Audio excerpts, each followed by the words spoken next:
Welcome back to YouTube, welcome back to the channel, welcome back to another video. TC UK here. In this video, as you can see from the title, FPGA, Game Boy Color, funny plaything. Not usually my bag, I have to be said, the handhelds. I do have a handheld collection, I do have Game Boy games, funnily enough, and some Game Gear games. Quite a sizable Game Gear collection. Not so much on the Game Boy, more games that I quite want to have rather than just to collect for. I've seen this on another channel, Macho Nacho, I think. Again, not normally my thing. These high, super high quality professional yada yada channels. It's not really my thing. I was watching some outs and it popped up, and it looked interesting. And off the back of the sort of analog type stuff, this piqued my interest, shall we say. It comes in a kit format. You can get it from Funny Plaything. It was like $85, which I think works at 65 quid or something daft like that. Not cheap, not mega cheap, but when you consider what you get for your £65 compared to modding a Game Boy Color, it's quite a bang for the buck. The downside is it comes in kit format, so it's got a tiny little box. I was a bit surprised that this was it, but on reflection it's probably about right.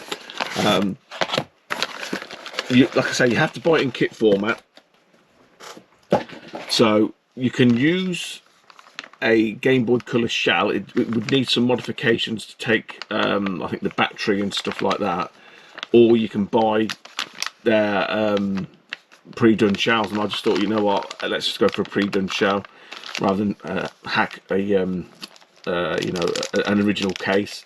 You get this, you have to buy it in bits, so essentially your Game Boy Colors, the case, the silicon, the buttons. I've just gone for a whole smoke grey look.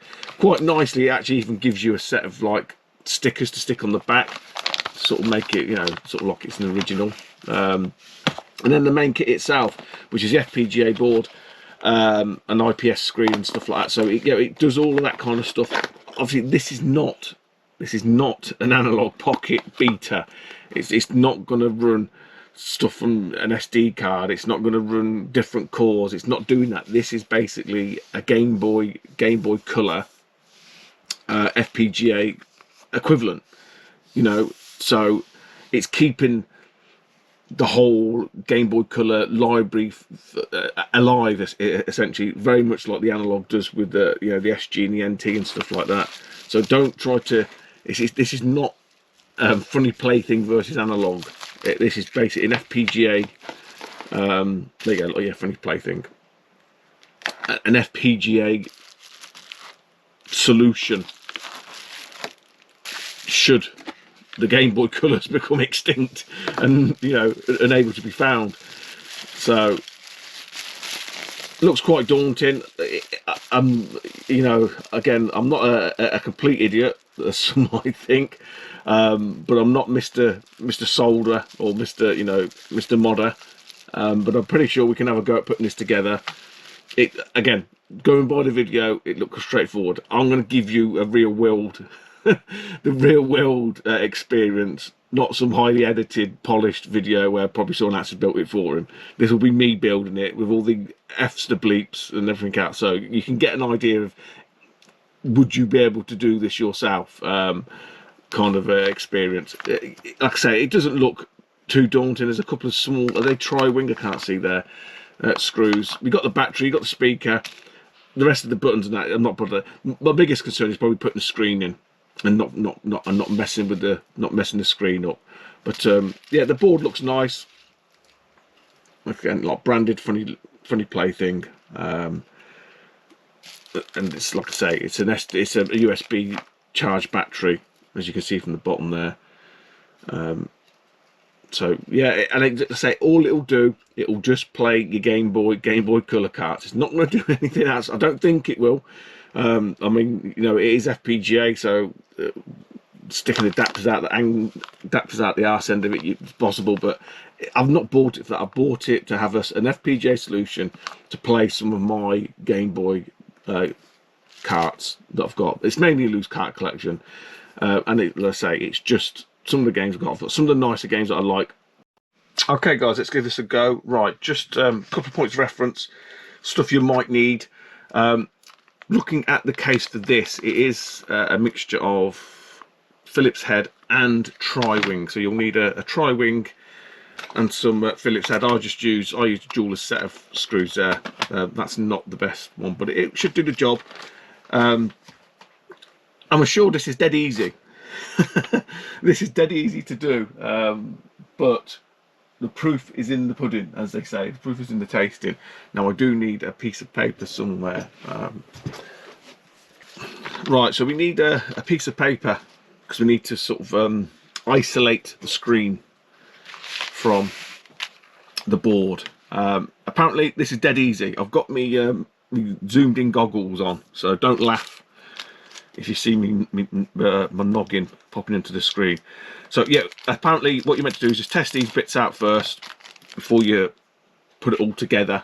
So that's what we're going to do. We've got a little speaker, quite funky. That wire there, I think that's a spare. So we'll just pop that to one side for the minute alongside that. Bit of paper, yeah, Super Nintendo. So I'm going to have to look at this little connection here is where your IPS screen with the ribbon cable connects to. So I ain't going to be able to do that this far away, guys, because my eyesight's terrible. So I say I'm just going to have to sort of zoom in on this. Right, I've got it in. So what you need to be mindful of is on here there's a little grey rocker switch that has to be up. Up is open for that ribbon cable to slide in. If it's down, lift it up. Down then locks it. So there you go. Right, we need a bit of paper that goes in between here.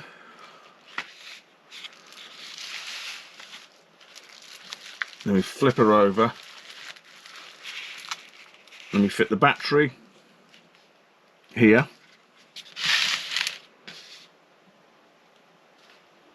And the speaker, which has got a little cap on it. So I'll show you.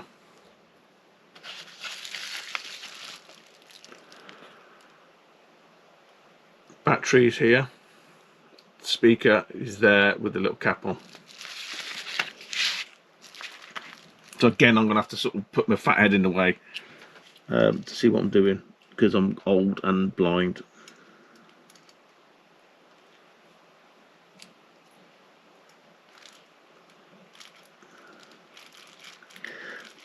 Now the speaker just pushes down, so you don't slide it in, you just push it down on top. So it just pushes down, it doesn't slide it in, it just pushes down.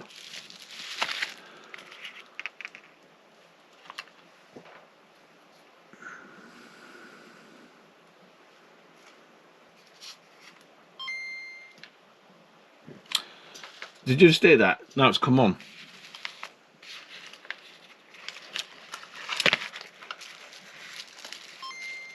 So there you go. Right, we know it's working. Good. So now we'll put it all together. Not sure how good this is going to turn out, but let me discombobulate this first.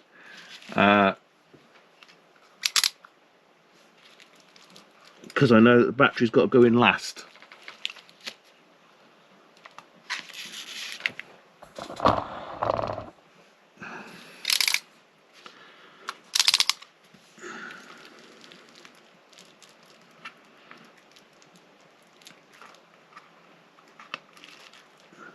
The speaker is really tight fit.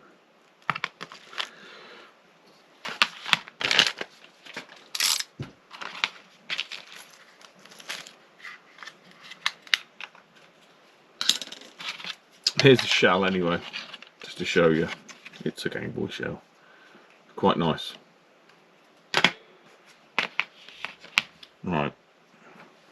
Now I've got to do this in the right order so as not to completely cock all this up. So I think we have to do all the membranes and buttons before we put the board in.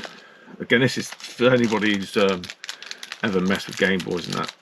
This part of that sort of doddle. My worry is just about the screen. I just don't want to damage the screen.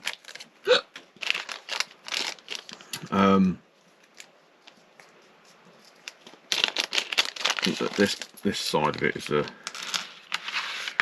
doesn't worry me.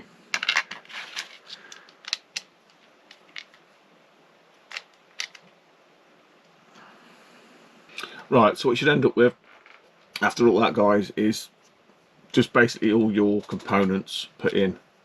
Again, infrared there doesn't help that I've got transparent parts. It makes it more difficult, especially with my poor eyesight.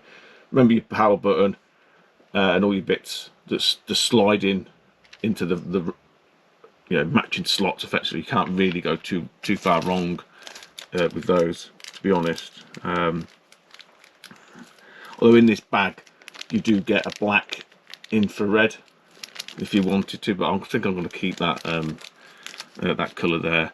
So what we need to do now is obviously get the board in and the screen. So again, I might have to do this off camera because I don't really know what I'm doing, and I don't want to just have you looking at my big fat head all the time. So we may have a bit of a jump cut in. I'll come back once the board's in. Okay guys, I'm back. So what you want to do with this is that gasket, the rubber seal, you need to put that on the speaker first. There'll be a lip, so you want the lip to sit on top of it, so it sits underneath that side there, underneath there. So that sits inside. Bit tricky because it always wants to pop off. I'll link the guy's video, Nacho. He makes it look piece of piss. It's not as easy as he's making out, trust me. Which is why I wanted to do this, my very poor video. But like I say, use that as a guide. But then if you get stuck, come back to my video, because I'll tell you the real world scenario. So the gasket has a lip of a thicker side, and that needs to face downwards so the speaker sits inside that recess. Put it on before it wants to fall off. It's a little bit finicky, trust me. But yeah, then we've obviously got to put the speaker wire in. This board doesn't want to sit flush either, so you're going to have to wobble and rejig that just so it sits nice, I suppose. Yeah, and then we're on to the next stage then. Okay. Then once you've got your speaker in, you pop 2 screws in, one there and one there. Right, so there is an extra screw that you get, and watching Macho Man's video, it does say not to put it through this because it can pop through onto the front shell there. So I'm probably going to follow his advice and not bother putting that on, because he said you don't need to, so I'm not going to bother. And the other thing, obviously, is to make sure when you're putting these, in my case the clear plastic ones on, just make sure that they're lining up correctly for you, and obviously they will fall out as well, so be mindful of that. Once you've got all of that done, you've got to tuck the speaker wire in as well, so we'll feed that in nice and tidy.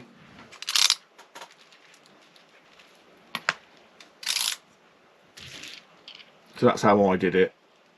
If you start from this end here, push it down and it'll fold around a lot neater. So then the next thing is we put you actually put the back on, and we stitch it up with the 6 tri-wings. So yeah, I'll not show you that. I'll do that, and then we'll come back. Okay, so once you've got all your screws in, it's starting to look a bit more like a game. It's feeling like a Game Boy. Yeah. So now what we're going to do, we've got to put the screen in, and again you put the screen in the front ways via that socket there, and we're going to do the battery, and again the battery is hidden in that little corner there. So the screen I'm not looking forward to at all. So eek. I'll get all set up and then we'll come back. Okay, battery in.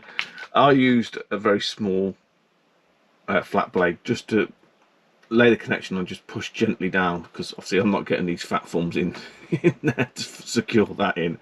There's no chance. And then again, it's just, yeah, it's kept it facing outward so you can see that it's funny play thing. Now for the screen. Okay, so the sort of last leg now. I'm going to try and put this screen back in. Again, I'll probably have to do this kind of off camera because I'm not going to be able to see myself, let alone show you guys. Okay, once you manage to get it in, which again is no easy feat, not for these fat fingers, nearly there now. Just turn it on, make sure it works. My God, we haven't broke it. I'm absolutely amazed. So yeah, so the final leg now is there's some sticky lines, sticky plasters across here. You peel them off, stick them in, and it slides into the shell, and then we secure it in. So again, I'm probably gonna have to do this off camera, guys, so I can see what I'm doing. Take them off, we're gonna stick it down, slide it in, then we're nearly there.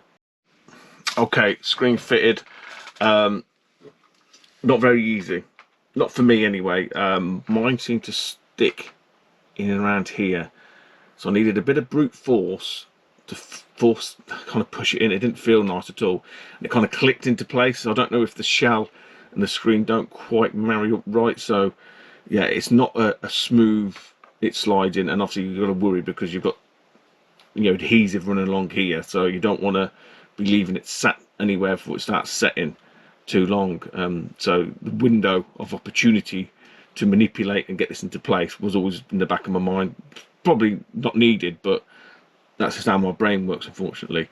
So yeah, we'll just switch it back on again to make sure it still does work, and we're good. So all that's left is obviously to take the film off and try again. So I think we've managed to do this without actually breaking it, assuming it plays a cartridge. Right, let's see if it works. Just a selection of games. Not going to try all these out, but it was just for the shits and giggles, just to show you that I have got some cards. I've still got a drawer full of them, and I've got some box games. So cover off, nice shiny screen. Hopefully it doesn't fall out. Let's give it a whirl. Bits in.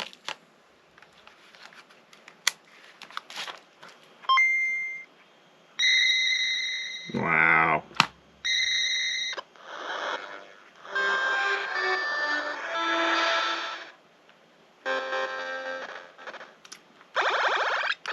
So we're jumping, we're going left, we're going up. Everything's working. It's working. It's unbelievable. And obviously because it's a colour,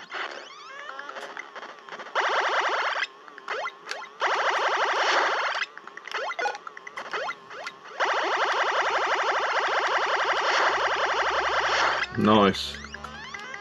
Right, there are some options that you can do, so I'll try the next game and I'll just go through a few of the things. It's not, you know, mental, but we'll go through a few bits.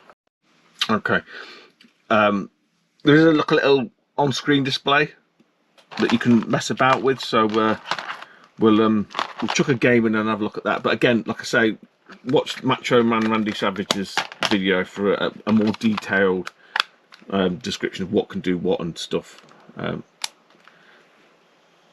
I was just really interested to sort of see how easy it was to do what they were saying to do. So if you're pushing this sort of the volume wheel, which I think, yeah, there's no on-screen display for the volume. It just does it.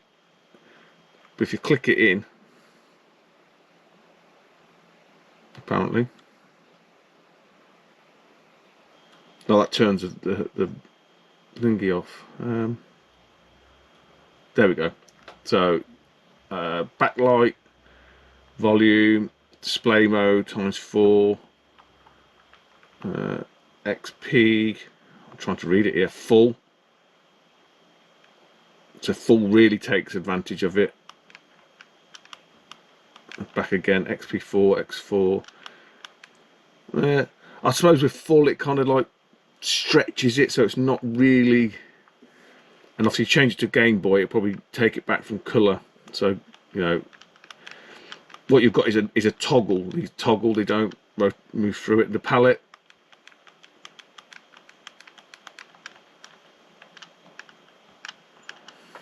frame mix, I don't know what that does.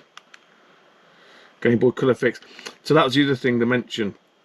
Some of the sprites, I think again in Macho Man's video it shows in Zelda some of the sprites glitch, and you can switch it on and off with that. But what you've got to remember is this is USB, so if they do redo the firmware, you can flash it via this quite easily. So again, early days for this. Like I say, it's version 1.06, so there you go. And it's got battery indicator as well. Speed is a weird one, because again, he mentioned in his video you can adjust that, but it doesn't tell you how fast from the original or how slow from the original it is. It's just a gradient bar, so you don't know if it's ×2, ×4, or whatever, which is odd. So there we go. Yeah, a nice big screen. I mean, you can't fault it, you know. It's basically just, it's like it's an FPGA for the Game Boy, you know.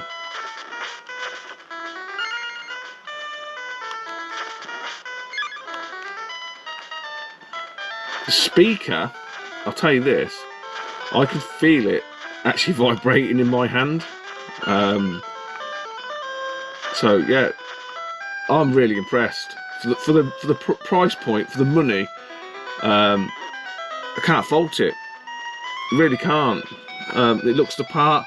You've got the sticker as well, the decal to put on the back. It's in, you know, even says Nintendo, which is probably really dodgy. But yeah, a fantastic alternative. Like I say, if you don't want to buy a Game Boy Color and then pay for the kit and someone to fit it, this one, even an idiot like me could put it in to get, you know. It's the first time I did it, so obviously I'm going to be a bit apprehensive and stuff. But if I did another one, yeah, it'd be a doddle. It'd be a doddle. I know what I'm doing now. But I just wanted to see how easy it was to do, you know, because you see these videos, they're all polished and whatnot, and I do wonder. But yeah, well worth the money. I mean, it ended up being 65 quid. Show me a modded IPS screen for 65 quid. And don't forget, FPGA. So this is a brand new board. It's not got old chips on it. You know, not that the Game Boy Color or the Game Boys are known to or prone to failure, but at some point they probably may fail. This is kind of a future-proofing way of doing it. You've got a nice USB battery charger there. I think it's C. Yeah, a nice IPS screen to boot. So big thumbs up for me. Like I say, guys, look, I'm not here to sell it. Buy it direct from Funny Play thing. It's cheaper, really is cheaper, just to get it direct from China. No import, didn't get charge any import tax or whatever. And how long was it? It was probably just about a week, maybe a bit longer than a week, I would say. So yeah, quite rapid as well. Yeah, what more to say is if you're into your Game Boy, if you've got a Game Boy library and you want some that's going to sort of preserve them, I suppose, in the future. And like I say, it's FPGA. They may do something funky with the firmware moving forward. It's still in its infancy, so there's plenty to go at on this, and it's a wonderful screen. Take it easy, YouTube, and I'll speak to you soon. Bye bye. Oh, forgot to put the stickers on. Not it makes much difference, but it's quite a nice touch. And the screen gets covered in fingerprints, which is not so great. Anyway, there you go. Well worth the money.